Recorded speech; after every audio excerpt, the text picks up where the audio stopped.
Again, and it's time for another nostalgic rave. So I wonder what the subject is going to be. So if you're wondering what the subject is going to be this time, well, this time I'm going to talk about the Toonami blog since it's going to be launched this Saturday evening. And now let's go back to the late 90s and the early 2000s. Since the anime boom was just starting hurting then. And back then there was no YouTube there. A lot of these sites, hates where all these free fan subs were around, and they didn't exist. Yes. This was an era of the internet where it took at least 15 minutes to load one picture. And what if you wanted to buy a set of head with its subtitles of options or choose between dub? Couldn't be done. Unless you wanted to pay dozens, maybe hundreds of dollars for it. And that's, my friends, where Toonami came in. And Toonami was your gateway to what Japan had to offer in animation. It showcased the weird and the wonderful shows it had at their disposal. Naturally, it had the usual stuff. It had various variations. It had Dragon Ball. Well, it had Gundam. And there was also it also had stuff that we got revived, like Agent Cyborg 009 and the Big O. Primarily, I was a fan of it for the Dragon Ball, both regular and Z. I didn't really care for GT that much since Akira Toriyama wasn't really involved with it.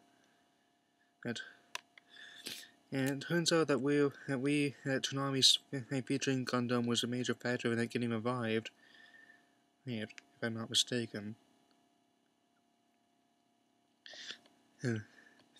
Then comes the other stuff they had. And there was the widgety goodness, the bizarre Tenchi Muyo. To be honest, I never really watched that one, and it wasn't really my thing, to be honest. But then there was Rurouni Kenshin. It was a samurai anime about a warrior whose sword was put in backwards, it's meaning he could never fight again. And at least that's how I remember it. The blade was a Sakabato. That was what it was called.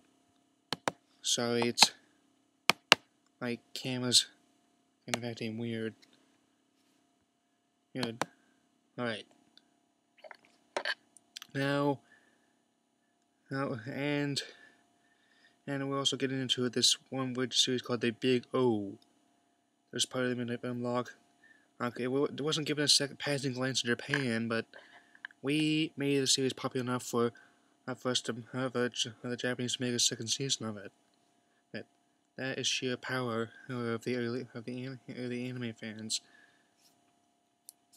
And so naturally,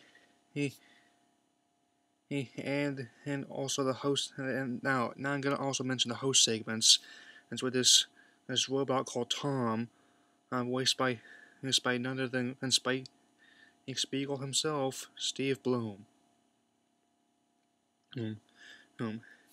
Yes, Tom was the person was essentially like the Tom Servo and Crow tier anime, and he's the one that guy drew all these segments. And of course, I can't really talk about how not just the stuff they have for boys. There's also plenty of stuff they had, and also responsible for how bringing a second wave to Sailor Moon.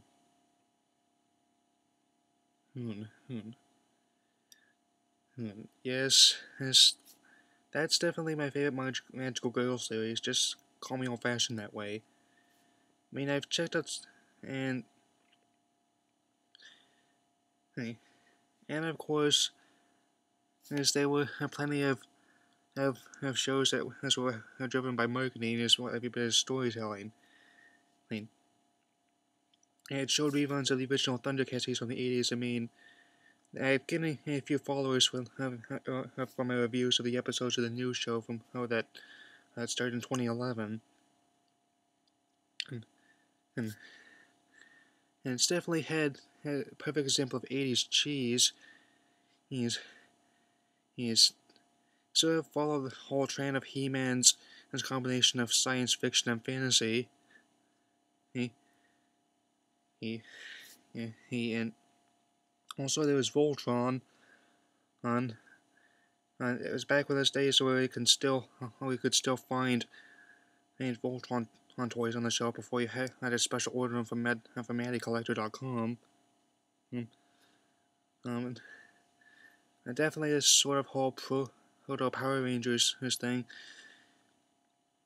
Where they had this Galaxy Defender and Force where they had the 5 lions that combined into one big robot. Okay. And what was I gonna say this? Again, sorry, it's kind of early. I don't normally record at this time. Yeah. Okay, so now I'm gonna move on to some of the other parts of the blog. Look, that's what we got. And also helped bring in the fledgling starter, and some of the stuff they also got onto Adult Swim in its early days before started to feel need to show a bunch of live action stuff. Helps transition to things like Cowboy Bebop, with this whole retro futuristic anime that's style like one from the 70s. He's Trigun, and those are two I actively watched.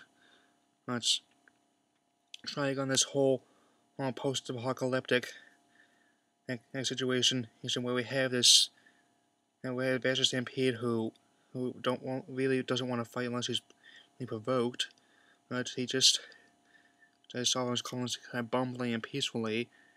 That he sort of confuses how is the way he uses his opponents. But in a way, yes, that was essentially a golden age back when it was from 1997 to about 2003 or so. 2004 is that didn't watch as much as I used to then, but that's when some of the newer stuff started coming in. So we got Naruto from Bleach, and that really god awful before Kizushi One Piece. I mean, if this new one has the opportunity to show the unconversion that Funimation's doing, I'd like them to do that. Since sometimes their website's not always working, and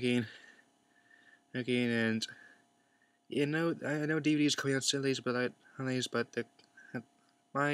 mostly it's around the years where I aren't really a boomer buying anime, and so I don't always have the funds to buy online either. So, and also that was when they also started introducing the Transformers Unicorn trilogy. I'm going to talk about that in depth another time. Armada. I've actually found Transformers Armada to be okay. I wasn't bothered by the whole collectathon with the minicons as much as other people, but people really seem to hate Energon and watching it, I can see why. I mean, I kind of enjoy it for its campiness, but not the way. But the CGI is absolutely horrible. It's pure shit.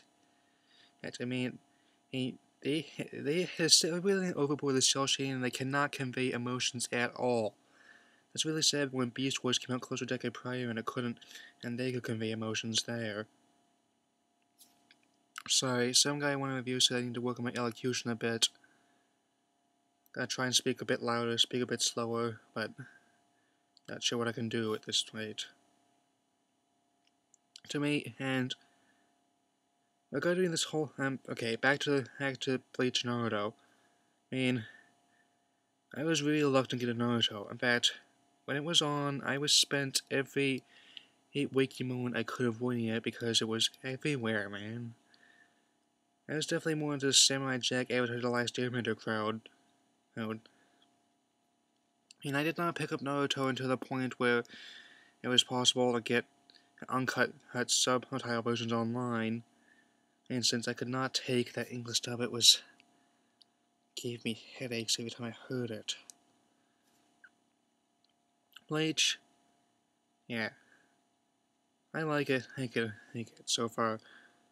I mean, I don't really hate the bound arc as much as other people. I mean, don't get me wrong. I understand that. I understand the concept of filler. It's not as bad as some of the.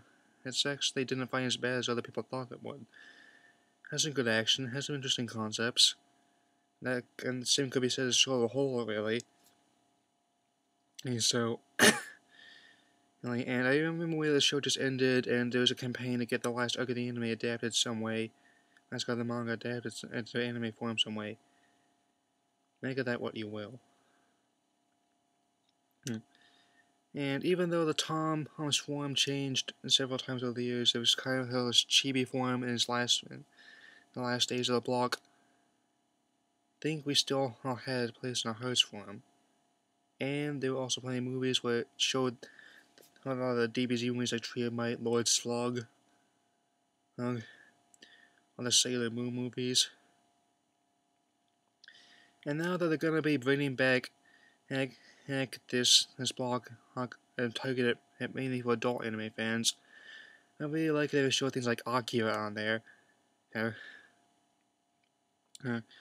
Granted, they could foresee where Tetsuo's girlfriend gets her shirt ripped off, and she's got her lady parts that's hanging out. They could theoretically edit in a black sports bra. But it's still definitely a groundbreaking anime film. I think any anime fan really needs to see it. That way. And now I'm just going to wrap things up. 2008 is where the block originally ended. By then, it's getting a really bad era filler Naruto. I haven't gotten fit to know about that, and Bakugan, which is a terrible show, by the way. Still holding that.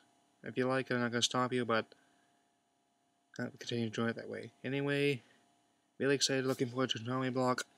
That's my nostalgic rave. Leave the comments below, and I'll see you later.